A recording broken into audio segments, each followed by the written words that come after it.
Classes के YouTube channel Ajay mathematics पे आपका हार्दिक अभिनंदन है। जैसा कि आप देख रहे हैं आज हम करा रहे हैं वृत्त। चैप्टर आपका है ये 10, ठीक है। चैप्टर का नाम है आपका 10, सर्कल होगा, ठीक है। तो डायरेक्टली हम बात करते हैं सर्कल की। सर्कल हमारे पास में है क्या? तो सर्कल की एक बहुत छोटी सी डेफिनेशन है, तो उसको देखिए जरा क्या है। तो बहुत सिंपल से इसकी डेफिनेशन है। अगर डेफिनेशन देखेंगे आप तो क्या है इसमें, एक तल पर उन सभी बिंदुओं का समूह। तल देखिए ये हमारे पास सर्कल है और यहाँ पे हम इनका नाम दे देते हैं कोई भी, P, Q, R, S, T, कितने भी दे सकते हैं। जो तल के एक स्थिर दूरी पर स्थित हो। स्थिर दूरी कौन सी है? यहाँ से हमने कोई सेंटर पॉइंट ले लिया और जो सेंटर पॉइंट से हमारे पास O, मतलब यहाँ पे कुछ भी ले लो, यहाँ पे P, Q है तो ये O ले लेते हैं। इससे इसको मिलाया, इससे इसको मिलाया, इससे इसको मिलाया, यहाँ मिला दिया इन सबको आपस में, ठीक है। तो दूरी पर स्थित वह वृत्त कहलाता है। मतलब the collection of all the points in a plane which are at fixed distance from a fixed point. मतलब हमने क्या किया कि यहां से यहां तक की दूरी फिक्स्ड है, ठीक है। ये पॉइंट हमारा फिक्स है। जो पॉइंट है हमारा ना, एक फिक्स पॉइंट, इसको बोलते हैं केंद्र, सेंटर। और यहां से यहां तक की जो डिस्टेंस है, फिक्स जो डिस्टेंस है हमारे पास में, स्थिर दूरी जो है वो हमारी रेडियस है। क्या है वो? रेडियस। रेडियस को आर से डिनोट करते हैं, त्रिज्या, ठीक है, आर से डिनोट करते हैं। और सर्कल के अंदर जो हमारे, अगर हम बात करें, ये लंबी लंबी लाइंस जो होती हैं इन सबको हम जीवाएं बोलते हैं। क्या बोलते हैं? जीवाएं बोलते हैं, जिनको इंग्लिश में बोलते हैं कॉर्ड्स, राइट। और वृत्त की सबसे बड़ी जीवा, largest chord of a circle called a diameter. जो वृत्त की सबसे बड़ी जीवा है, जो रेड कलर की है, वो वृत्त का व्यास है, जिसे हम क्या बोलते हैं इंग्लिश में? डायमीटर बोलते हैं। क्या बोलते हैं? डायमीटर। वृत्त की सबसे बड़ी लार्जेस्ट जो कॉर्ड होती है वो वृत्त का व्यास कहलाती है। और व्यास जब हम निकालते हैं तो d बराबर में 2r निकलता है। अगर हम r निकालें यहीं से तो d/2 हो जाता है। वृत्त का व्यास अगर हम निकाल रहे हैं तो बराबर में दुगना हो जाता है त्रिज्या की। अगर हम त्रिज्या निकाल रहे हैं तो वह हमारी इसकी व्यास की आधी हो जाती है। यहां तक बात क्लियर है? बहुत बढ़िया। अब आगे देखते हैं जरा इसमें, यहीं पे। तो हमारे पास में अगर वृत्त की बात करें, वृत्त का जो अंदर का पार्ट है ये वाला, इसको हम क्या बोलते हैं? इंटीरियर। और बाहर का जो पार्ट है उसे एक्सटीरियर बोलते हैं। अभ्यंतर और बाह्यंतर, ठीक है। अभ्यंतर और बाह्यंतर। यहाँ पे क्लियर है हमारा पॉइंट, ठीक है। चलिए अब यहां से आगे हमारे पास में और क्या चीजें हैं, एक बार चित्र बना के बताते हैं।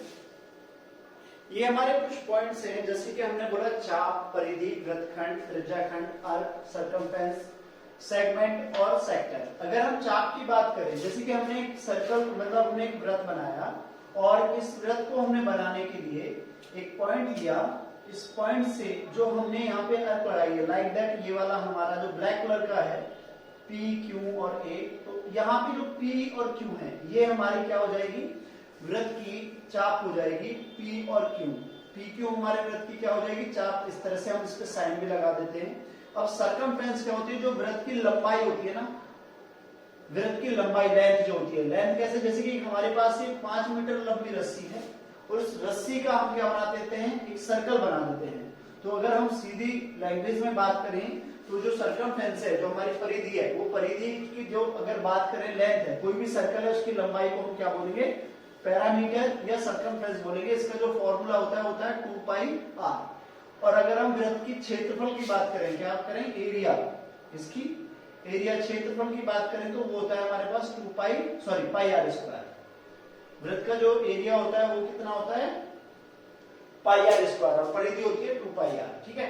अब हमारे पास आता है यहाँ पे वृत्तखंड, जिसे हम सेगमेंट बोलते हैं। देखिए ये वृत्त है और वृत्त के यहाँ पे हमने टुकड़े कर दिए, ठीक है। तो टुकड़े करने पे हमारे पास में 2 खंड हो जाते हैं। नीचे वाला हो जाता है लघु और ऊपर वाला हो जाता है दीर्घ, ठीक है। तो इसको ऊपर वाले को बोलते हैं मेजर और नीचे वाले को बोलते हैं माइनर, ठीक है। ये हमारे पास में क्या होता है? माइनर सेगमेंट, मेजर सेगमेंट, ठीक है, क्लियर है। इसी प्रकार से हम जब यहाँ पे आएंगे तो हमारे पास सेक्टर होता है। सेक्टर मतलब कि त्रिज्याखंड। त्रिज्याखंड जो त्रिज्याओं से बनता है, जैसे ओ ए और बी। तो यहाँ पे जो ओ ए बी है यहाँ, तो ये हमारा क्या हो जाएगा, लघु। और जो बाकी जो बचा है, जो रेड कलर का मैं आपको ये मैंने शेडेड कर दिया है, ठीक है, जो रेड कलर का है, ये हमारे पास में है दीर्घ। दीर्घ को हम क्या बोलते हैं, मेजर, और लघु को क्या बोलते हैं, माइनर। बात समझ में आ रही है। लघु त्रिज्याखंड और दीर्घ त्रिज्याखंड, इनकी जो बात है, ये जो हमने दिखाया है आपको सेगमेंट और सेक्टर, ये मोस्टली 10th क्लास में है आपके। 10th क्लास में इनका यूज होगा, चैप्टर 12 में, ठीक है। तो फिलहाल हमारी जो बातें हैं, हमारी हैं थ्योरम्स। टोटल थ्योरम्स हैं आपके पास 13। यदि आप 13 थ्योरम्स याद कर लेते हैं तो ये थ्योरम्स आपको इन फ्यूचर, ठीक है, 9th क्लास की, देखिए 9th क्लास की 13 थ्योरम आपके एडवांस मैथ में सीजीएल में, सीएचएस में, जो भी आप पेपर देंगे इन फ्यूचर, उनमें ये काम आएगा। कौन सा क्लास है, 9th क्लास है। तो आपको ये सिखा रहे हैं, आप ध्यान से सीखें, ठीक है। थ्योरम फर्स्ट है हमारी। थ्योरम फर्स्ट कह रहे हैं कि वृत्त की बराबर जीवाएं केंद्र पर बराबर कोण अंतरित करती है। Equal course of a circle subtend equal angles at the centre. मतलब क्या कह रहा है कि हमारे पास एक वृत्त है, वृत्त की हमारी जो ए बी और सी डी, मतलब कि ए बी और सी डी, ये दोनों जीवाएं आपस में बराबर है, ठीक है।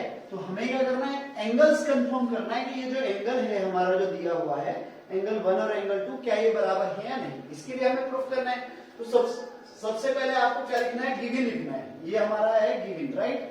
हमको क्या लिखना है, सबसे पहले गिवन लिखना है, दिया है, और दिया है लिखने के बाद हम आगे बढ़ेंगे, राइट। तो a circle with centre O, जिनकी जीवाएं chords A B equal to C D बराबर है। एक वृत्त का जिसका केंद्र ओ है और जीवाएं ए बी और सी डी आपस में बराबर है। हमें प्रूफ क्या करना है, angle A O B, angle A O B बराबर में है एंगल सी ओ डी के। क्लियर है बात यहाँ पे। तो सबसे पहले हमारे पास दो ट्रायंगल बनते हैं, ट्रायंगल ए ओ बी व ट्रायंगल सी ओ डी में। इंग्लिश में इन लिख लोगे यहाँ पे, ठीक है। इन लिखने के बाद अब हमारे पास देखिए, आप करेंगे कि ओ ए बराबर में ओ सी, ठीक है,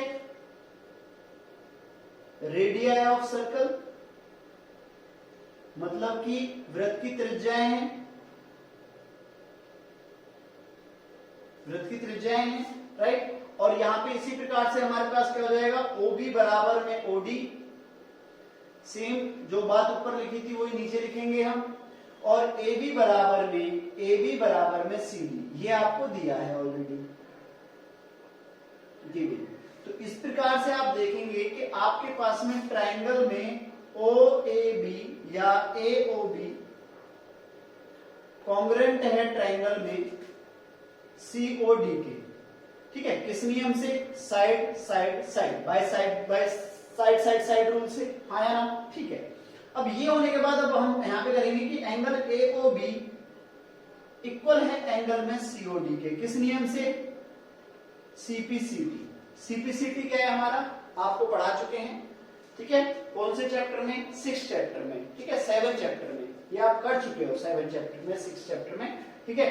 congruence part of congruent of triangle, right, sorry, corresponding parts congruent of triangle, सर्वांशम त्रिभुज के संगत भाग बराबर होते हैं। हम यहाँ लिखेंगे तो यहाँ शॉर्ट फॉर्म में लिख देंगे। तो ये क्लियर हो चुका है, क्या क्लियर हो चुका है कि भाई यदि हमारे यहाँ पे दोनों जीवाएं आपस में बराबर हैं तो उनके एंगल्स आपस में बराबर होंगे, हाँ या ना। और यदि कहता है कि उनके एंगल्स आपस में बराबर हैं तो उनकी जीवाएं आपस में बराबर होंगी, जो हमारी 10.2 है। 10.2 यही थ्योरम है, ठीक है। उसे आप HW में करेंगे 10.2 को, सिंपल बात होगी, उसमें कोई भी अलग बात नहीं है। उसमें सिर्फ यहाँ पे क्या प्रूफ करना है आपको, देखिए 10.2 में आपको कुछ नहीं करना है, यहाँ पे आपको दिखाना है कि ए बी बराबर में सी डी, ये आपको प्रूफ करना है। और यहाँ जो जीवा, यहाँ पे जीवा की जगह जीवा नहीं आएगा, यहाँ पे एंगल्स आएगा आपका। एंगल उसने ऑलरेडी देखा होगा कि angle A O B equal to में एंगल में सी ओ डी, ये आपको गिवन में होगा, ये आपको प्रूफ में होगा, राइट। और यहां से सारी बातें आप करेंगे ये दो लाइन आपकी इक्वल रहेंगी, जो तीसरी लाइन है आपकी ये यहाँ चेंज हो जाएगी। चेंज होने के बाद हमारे पास क्या हो जाएगा, हमारा पास हो जाएगा एंगल एओबी इक्वल टू में एंगल में सीओडी, ठीक है ना, सीओडी सॉरी, हाँ सीओडी, ठीक है। तो ये आपको गिवन है, दिया है, तो जैसे ही आपको ये कंफर्म हो जाएगा आप इसको कॉन्ग्रुएंट कर देंगे। कॉन्ग्रुएंट मगर इस नियम से नहीं होगा, कॉन्ग्रुएंट होगा आपका आरएचएस से। किससे होगा, आरएचएस से क्लियर होगा। देखो ये होमवर्क में आपको करना है, इसलिए मैं जल्दबाजी में इसको बता रहा हूं आपको, ठीक है। तो यहाँ पे आपका क्या आएगा, सीपी सीपी से ए बी बराबर में सी डी, ए बी बराबर में सी डी, क्लियर हो जाएगा। देखो बहुत सिंपल है, उसने बोला है ऑलरेडी कि यदि एक वृत्त की जीवाओं द्वारा केंद्र पर अंतरित कोण बराबर हो तो जीवाएं बराबर होती हैं। तो ये हमारी थ्योरम्स जो हम कर रहे हैं 10.2, आप अच्छे से ऐसे ही करेंगे इसको, ठीक है। होमवर्क है, आप अच्छे से करेंगे, फिर भी मैंने आपको समझा दिया है, ठीक है। चलिए नेक्स्ट देखेंगे, theorem 10.3 very very important, the perpendicular from the centre of a circle to a chords bisect the chords, मतलब कि एक वृत्त के केंद्र से जीवा पर डाला गया लंब जीवा को समद्विभाजित करता है। मतलब क्या कह रहा है, वो कह रहा है कि भाई हमारे पास एक वृत्त है, कहीं भी एक जीवा है, और यहाँ केंद्र से यदि मैं इस पे लंब डाल रहा हूं तो ये इसको बराबर पार्ट्स में काटेगा। ये मुझे कंफर्म करके बताएं। बहुत सिंपल है, बहुत ज्यादा इसमें कुछ नहीं करना है, गिवन आपने लिख दिया है, प्रूफ आपने कर दिया है, गिवन में कुछ नहीं करना है, जो आपको दिया हुआ वही लिखना है कि एक वृत्त जिसका केंद्र वो है, ठीक है। A circle with centre O, A B chords है, आपकी जीवा है, और ओसी परपेंडिकुलर ए बी, ये आपको सब दिया है। एक छोटा सा कंस्ट्रक्शन करना है आपको। कंस्ट्रक्शन में क्या करना है, ओ से ए को मिला दो और ओ से बी को मिला दो, बस इतना लिखना है। मतलब कि join O A and O B, Hindi में लिख दोगे, ठीक है। ओ ए व ओ बी को मिलाए, ठीक है, यहां पे क्लियर हो जाएगा। अब हमारे पास में क्या हो जाएगा, हमारे पास दो ट्रायंगल होंगे, कौन कौन सा, ट्रायंगल ओ ए, यहां पे हमारे पास में क्या है, लंब किस पे डाला है, ओ बी पे। तो हम कोई भी पार्ट ले लो, पी ले लो, ठीक है, क्या ले सकते हैं हम, पी ले सकते हैं, जहां पे ये इसको काट रहा है, ठीक है। या सॉरी ओ सी लंब, सी है already, OC perpendicular A B, तो सी है। तो हमारे पास हो जाएगा बच्चे ओ ट्रायंगल ओ ए सी व ट्रायंगल ओ सी बी में इन ट्रायंगल, राइट। तो हमारे पास यहां पे क्या हो जाएगा, ओ ए बराबर में O B, why radii of circle, ठीक है। वृत्त की क्या है, त्रिज्याएं हैं। इसमें क्या हो जाएगा, ओ सी इक्वल टू में ओ सी कॉमन ओबेनिस्ट, ठीक है। अब यहां पे एक और बात है, क्या, अब आपके पास एक एंगल होगा, कौन सा, एंगल में A sorry O C A equal to O C B, O C B, ये हमारा क्या है, each 90 degree, each 90 degree, because क्योंकि जो OC है वो परपेंडिकुलर है AB पे, जहां पे भी परपेंडिकुलर डालेगा वो कितने डिग्री का हो जाएगा, 90 डिग्री का हो जाएगा। ये क्लियर है, हाँ या ना, ठीक है। अब हमारे पास में ट्रायंगल OAC कॉन्ग्रुएंट है ट्रायंगल में OCB के, जैसे ही कॉन्ग्रुएंट हो जाएगा किस नियम से, RHS, ठीक है भाई, right angle hypotenuse and side, ये क्लियर हो जाएगा हमारे पास में। तो इसलिए AB बराबर में AC बराबर में BC, जो हमें कहा गया है एक वृत्त के केंद्र से जीवा पर जो डाला गया लंब है, केंद्र से जो जीवा पर लंब डाल रहे हैं वैसे दोनों भागों में विभाजित करेगा। तो 10.3 थ्योरम आगे हमारे बहुत काम आने वाली है, यहां तक आपको आई होप समझ में आ गया होगा। तो 10.4 थ्योरम भी इसी से रिलेटेड है। वो क्या कह रहा है, वो कह रहा है कि the line drawn through the center of a circle to bisect a chord is perpendicular to the chord। मतलब कि हिंदी में अगर इसे बोले तो उसने बोला है कि वृत्त के केंद्र से एक जीवा को समद्विभाजित करने के लिए खींची गई रेखा जीवा पर लंब होती है। बस इतनी सी बात कह रहा है, ठीक है। तो एक बार इसको देखते हैं, ठीक है, समझते हैं। सिमिलर है, HW आपको दे सकते हैं, अगर चाहो तो आप SW में इसको कर सकते हैं, या हल्का सा इसको थोड़ा सा आपको समझाते हैं ये कैसे होगा, ठीक है, सिमिलर है, बिल्कुल सेम टू सेम होगा। देखिए जो हमारी थ्योरम 4 है, ठीक है, थ्योरम 4 में क्या हो रहा है, थ्योरम 4 सिमिलर है, अपोजिट है दोनों। पहली वाली में क्या पूछा गया, पहली वाली में पूछा गया था ये सर्कल है, ये जीवा है, और जीवा से हम अगर लंब डाल रहे हैं सेंटर से तो ये दोनों आपस में बराबर होती हैं। इस बार क्या बोल रहा है कि जो लंब डाला गया है ना, ठीक है, जो बाइसेक्ट कर रही है वो आपस में बाइसेक्ट जो कर रही है बराबर है, बट ये जो ऊपर से सेंटर से लाइन आ रही है क्या ये लंब है इस पे, ये कंफर्म करा गया है। तो इसके लिए हमने सारा प्रोसेस वही है, कुछ नहीं है, गिवन में बस छोटा सा चेंज है, AC बराबर BC लिखेंगे, और टू प्रूफ में जो है हमारे पास में OC परपेंडिकुलर AB जो पहले गिवन में था उसे प्रूफ कर रहे हैं। जॉइन के लिए हमें वही लिखना जो हमने पहले लिखा था कि भाई OA और OB को हमने आपस में मिला दिया। मिलाने के बाद हमारे पास दो ट्रायंगल हो जाते हैं, एक हमारे पास OCA और एक हो जाता है हमारे पास OCB।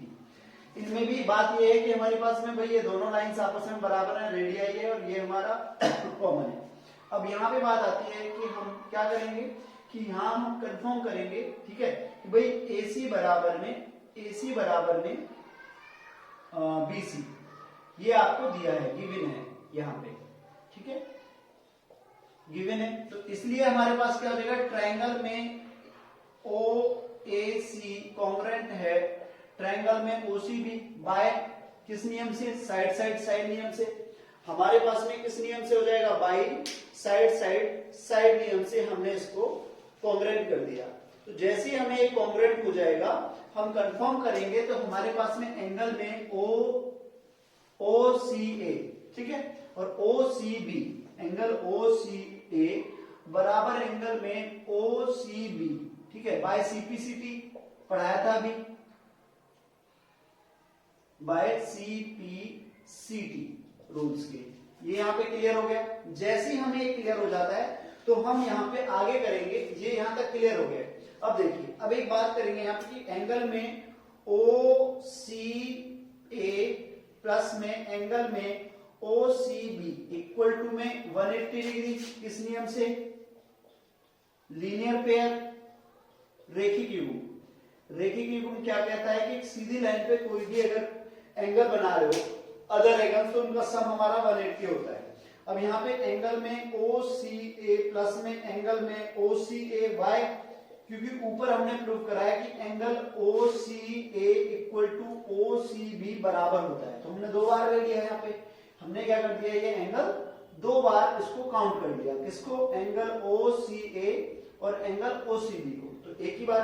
तो दुगना है एंगल में OCA इक्वल टू 180 और एंगल में OCA बराबर में कितना हो जाएगा, 180 बाय 2, काटेंगे तो हमारे पास कितना आ जाएगा, एंगल OCA बराबर में 90 डिग्री। इसलिए OC परपेंडिकुलर है AB पर। बस यही हमारा हेंस प्रूफ है, यही हमें प्रूफ करना था। बात समझ में आ रही है हमें, है ना? आई होप अच्छे से बात समझ में आई होगी ये। और हमारा नेक्स्ट क्वेश्चन जो होगा वो थ्योरम 5 होगी, ठीक है। देखिए ये बहुत अच्छा क्वेश्चन है जो लिखा हुआ है, बोल रहे हैं कि there is one and only one circle passing 3, ठीक है ना, passing through 3 giving non collinear point. सबसे पहले हम क्या बोलते हैं कि भाई कॉलिनियर पॉइंट और नॉन कॉलिनियर पॉइंट इनको जानो जरा, ठीक है। 3 दिए गए असंरेखीय बिंदु द्वारा होकर जाने वाला केवल और केवल एक वृत्त बनेगा। देखिए पहले संरेख समझो, जो हमारा कॉलिनियर है, कॉलिनियर क्या होता है, कॉलिनियर पॉइंट्स क्या होते हैं, एक सीधी रेखा है, सीधी रेखा पे दो पॉइंट होते हैं भाई, एक स्टार्टिंग और एक एंड, हाँ या ना, ये हमने आपको 6 चैप्टर में पढ़ाया है। तो यहां से ये भी पढ़ाया आपने से, यहां से अगर हम कहें एक से अधिक दो से अधिक कितने होंगे, 3 पॉइंट होंगे, 3 से अधिक हो, जितने भी हो, ये सब क्या होते हैं, कॉलिनियर होते हैं, एक सीधी रेखा पे। और जो सीधी रेखा पे ना हो वो नॉन कॉलिनियर होते हैं, जो इस क्वेश्चन में बोला गया है। तो नॉन कॉलिनियर हमसे क्या बोल रहे हैं, नॉन कॉलिनियर में देखेंगे कि भाई एक पॉइंट हमने यहां ले लिया, एक यहां पे ले लिया और एक यहां, ये नॉन कॉलिनियर पॉइंट है, कैसे भी ले सकते हो जैसा आपका मन करे। इनको सबको आपस में मिला दीजिए आप, A, B और C, ठीक है। आप AB का देखिए, ये कंपास से होगा, कंपास का यूज करना पड़ेगा आपको। AB का मतलब प्रकार का, AB को आपने देखा आधे से अधिक दूरी लेके आपने इसका मतलब कि क्या कर दिया, बाइसेक्ट कर दिया, लंबसम द्विभाजक। इसी प्रकार से यहाँ पे आप करेंगे तो ये हो जाएगा। तो यहाँ कहीं ना कहीं आपका सी पॉइंट बनेगा, तो आप क्या करेंगे, सी और ओ को टच करेंगे, सॉरी सी और ए को टच करेंगे, और सी नहीं, यहाँ पे ओ पॉइंट लेंगे, सी ऑलरेडी दे रखा है, ओ और ए को करेंगे और सी को करेंगे, यहाँ ओ और बी को करेंगे, एक सर्कल बनेगा जो इन तीनों पॉइंट से होके गुजरेगा। ठीक है, सिर्फ केवल और केवल एक सर्कल बनेगा, ये आप कंपास से करेंगे। ठीक है, बात समझ में आ रही है? इसका पॉइंट आपको क्यों समझाया गया, आगे की थ्योरम्स में से समझेंगे, इसमें बहुत ज्यादा चीजें आपको लिखने की जरूरत नहीं है, बहुत ज्यादा कुछ चीज नहीं है, बस आपको इसको यूज करना है, किससे, कंपास के थ्रू बनाएंगे। इसमें ये इसका पॉइंट याद रखना है कि भाई केवल और केवल अगर तीन नॉन कॉलिनियर पॉइंट्स हैं, तो यहां जब इनको आप मिला रहे हो, इनके द्वारा कोई भी अगर सर्कल बनेगा, केवल और केवल एक सर्कल बनेगा, उसका एक सेंटर पॉइंट होगा। क्लियर है? नेक्स्ट थ्योरम देखते हैं हम, सिक्स्थ थ्योरम, राइट? थ्योरम 10.6 क्या बोल रहा है, equal chords of a circle are equivalent from the centre. मतलब कि एक वृत्त की बराबर जीवाएं केंद्र से समान दूरी पर होती है। मतलब भैया कि हमारे पास है, ये एक सर्कल है और हमने कोई भी दो कोण कहीं भी ले लो, ऐसे ले लो या ऐसे ले लो, कैसे भी, जैसा आपका मन करे। ठीक है, जैसे, तो हमने क्या ले लिया, इस तरह से ले लिया। अब बोल रहे हैं कि जो ये OP है और OQ है, ये आपस में बराबर है, ये हमें प्रूफ करना है। तो कंस्ट्रक्शन करते हैं छोटी सी, क्या ज्वाइन करते हैं हम, join OP OB and OC। ठीक है, मतलब कि OB व OC को मिलाया, मिला लो इनको। तो मिलाने के लिए हमें क्या करना है, एक ब्लू कलर की लाइन ले लीजिए, O से B को मिला दिया और O से C को मिला दिया यहाँ पे। ठीक है, ये क्लियर है। अब हमें एक छोटी सी बात और लिखनी होगी यहाँ पे कि हम जानते हैं, क्या जानते हैं हम जानते हैं कि, ठीक है, हम जानते हैं कि केंद्र से जीवा पर डाला लंब, ठीक है, केंद्र से जीवा पर लंब किसको समद्विभाजित करता है, जीवा को समद्विभाजित करता है। मेरी बात ध्यान से सुनिएगा, हम ये प्रूफ कर चुके हैं वैसे पहले कि भाई ये एक जीवा है और हमने केंद्र से यदि लंब डाला है इस पे, तो इसको बाइसेक्ट करता है, दो बराबर भागों में बांटता है। ये हम ऑलरेडी पहले कर चुके हैं। ऐसा क्यों करा अभी बताते हैं। ऐसा हमें लिखना पड़ेगा अगर ये थ्योरम आती है लिखने के लिए। अगर नहीं आती है तो हमको ये पॉइंट्स पता होना चाहिए, ये हमारे काम आएंगे। ठीक है, तो इंग्लिश में भी लिख लो, वी नो दैट, ठीक है, परपेंडिकुलर, ठीक है, we know that perpendicular from the center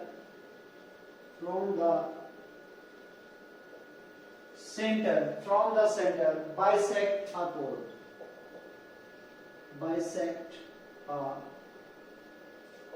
मतलब कि क्या बोल रहा है, केंद्र से जीवा पर लंब जीवा को समद्विभाजित करता है। बस इतनी सी बात हमें पता होना चाहिए।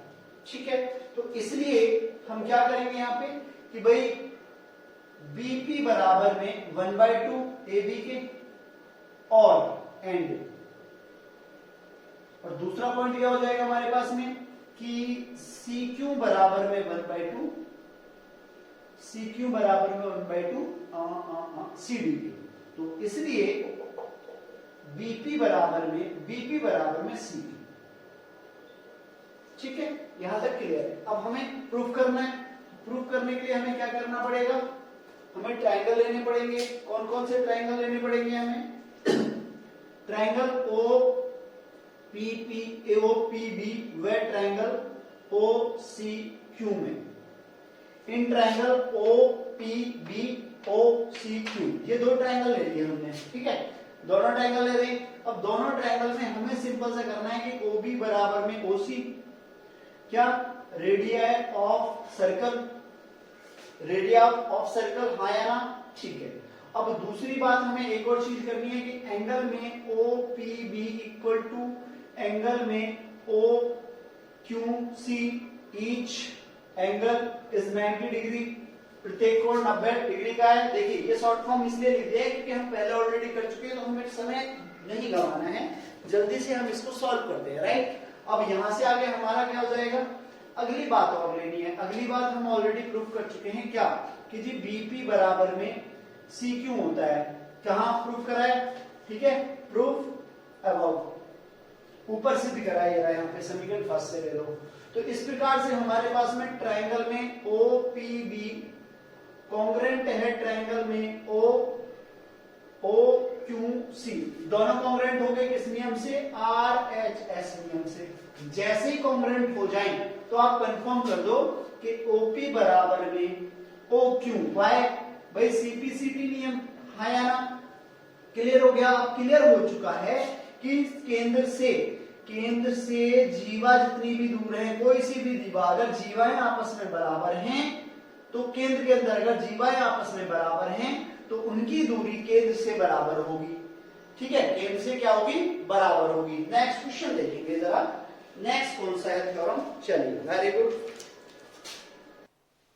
देखो जो 10.7 थ्योरम है क्या कह रहा है, एक वृत्त के केंद्र से समदूरस्थ जीवाएं लंबाई में समान होती हैं, chords equally distance from the center of a circle are equal in length। मतलब उसने कहा है कि हमारे पास में ये एक सर्कल है और सर्कल की ये जीवाएं हैं, ठीक है, जीवा का नाम क्या है हमारे पास, ए बी और यहाँ पे ये सी और डी ले लेते हैं, ठीक है, सी डी यहाँ से ले लो, सी और डी, राइट।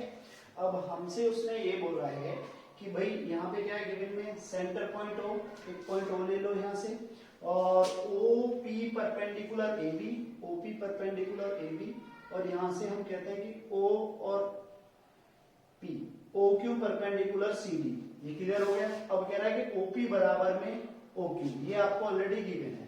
अब छोटा सा काम करते हैं हम कि हमसे जो पूछा गया है इस बार, देखिए उल्टा है, मतलब कि जो 10.6 थी उसमें पूछ रहा था कि ओपी बराबर है ओ क्यू के, ठीक है, और ए बी बराबर में सीडी आपको दिया था, और इस बार क्या कह रहा है कि ये आपको पूछ रहा है, ये आपको प्रूव करना है। दिया क्या है कि ओपी बराबर में ओ क्यू है, ये आपको दिया है, ठीक है।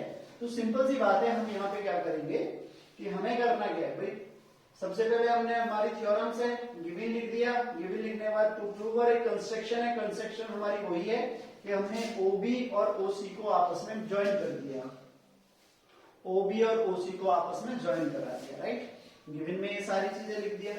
इस पॉइंट को अभी नहीं लेंगे, ये पॉइंट हमारे यूज होगा, इसलिए कम से कम चीजें लिखी जाए, इसलिए मैंने इसको यहीं पे छोड़ दिया, इसको नहीं लिखेंगे अभी, ये हमारा बाद में काम आएगा, ठीक है। ये पिछला वाला पॉइंट है, पिछला वाला ही पॉइंट इसमें काम आएगा। तो सबसे पहले हम क्या करते हैं, ट्रायंगल लेते हैं। ट्रायंगल क्या लेंगे, ओ पी बी, वह ट्रायंगल हम लेंगे ओ सी, ओ क्यू सी में, ओ क्यू सी। जब ये दोनों ट्रायंगल लेंगे, हमें पता है कि ओ बी बराबर में ओ सी रेडियाई ऑफ ट्रायंगल, ठीक है, sorry radii of circle, radii of circle, ठीक है, और वृत्त की जीवाएं हैं, और ओपी बराबर में ओपी ओ क्यू, ये आपको गिवन है, ये आपको गिवन है, राइट। अब हम यहां पे क्या लेंगे, अब हमारे पास में यहां पे हो जाएगा, यहां पे एंगल में, एंगल ओ पी बी बराबर में एंगल में ओ क्यू सी, ये आपका ईच 90 डिग्री, प्रत्येक 90 डिग्री का है, तो इसलिए हमारे पास कॉन्ग्रेंट हो जाएगा ट्रायंगल में ओ पी बी, ठीक है, ओ पी बी बराबर कॉन्ग्रेंट है ट्रायंगल में ओ क्यू सी, ये कॉन्ग्रेंट हो गया हमारे पास, हाँ या ना। ठीक है, यहां तक की बातें वही हैं जो हमें पहले बताया था, ठीक है, जो हमें पहले बताया था। अब यहाँ पे हमारे पास क्या हो जाएगा, बीपी बराबर में सी क्यू, बीपी बराबर में सी क्यू, किस नियम से, सीपीसीटी से, सीपीसीटी से। अब इसके बाद हम लाइन लेंगे ये वाली, क्या, we know that perpendicular from the centre bisect each other, तो हमारा पीवी बराबर ए 1/2 ए बी के हो गया और सी क्यू बराबर 1/2 सी डी के हो गया। तो हमने इसको लिख लिया भाई बी पी बराबर में ऑलरेडी हमारे पास सी क्यू दिया हुआ है, तो इसकी वैल्यू हमारे पास क्या है 1/2 ए बी और बराबर 1/2 सी डी। 1/2 से 1/2 खत्म, तो ए बी बराबर में सी डी। यही हमारा हेंस प्रूफ है, यही हमारा हेंस प्रूफ है। देखिए हमने इसमें क्या करा है कि हमारे पास ट्रायंगल कौन सा ये रहा, एक ट्रायंगल ये रहा, हमने प्रूफ करा है कि ये है, ठीक है, बीपी इसके बराबर है। ये पता है कि जब परपेंडिकुलर है इस पे लंब डालता है तो इसको बराबर भागों में काटता है, बराबर भागों में काटता है, तो इसका मतलब हम क्या करेंगे ए बी बराबर में सी डी, हेंस प्रूफ, ठीक है। नेक्स्ट थ्योरम है हमारी 10.8, तो 10.8 देखेंगे हम नेक्स्ट थ्योरम। चलिए सॉरी वीडियो थोड़ी सी लंबी हो जाएगी, तो 10.8 आपको नेक्स्ट वीडियो में देते हैं, ठीक है भाई। 10.8 से 10.13 तक जो हमारी 5 थ्योरम होती है नेक्स्ट में देंगे बाकी चीजें, क्योंकि आपकी 30 मिनट की वीडियो होगी। यहाँ तक की वीडियो देखने के लिए आप बहुत बहुत शुक्रिया आपका। और वीडियो अगर आपको अच्छी लग रही है तो बेटा सब्सक्राइब करो, अगर आपने अभी तक भी सब्सक्राइब नहीं करा है। वीडियो को लाइक जरूर करा करो, क्योंकि व्यूज तो बहुत सारे होते हैं, लाइक्स कम होते हैं। और वीडियो को लाइक ना एक साथ मत करा करो, भाई देखा ये फॉर्मेलिटी नहीं है। अगर पहले ना वीडियो को अच्छे से देखो, देखने के बाद आपको लग रहा है वीडियो अच्छी है तो लाइक कर दो, नहीं है तो कोई बात नहीं, आगे बढ़ जाओ, ठीक है। यहाँ तक की वीडियो देखने के लिए आपका बहुत बहुत शुक्रिया। नेक्स्ट वीडियो कल देते हैं।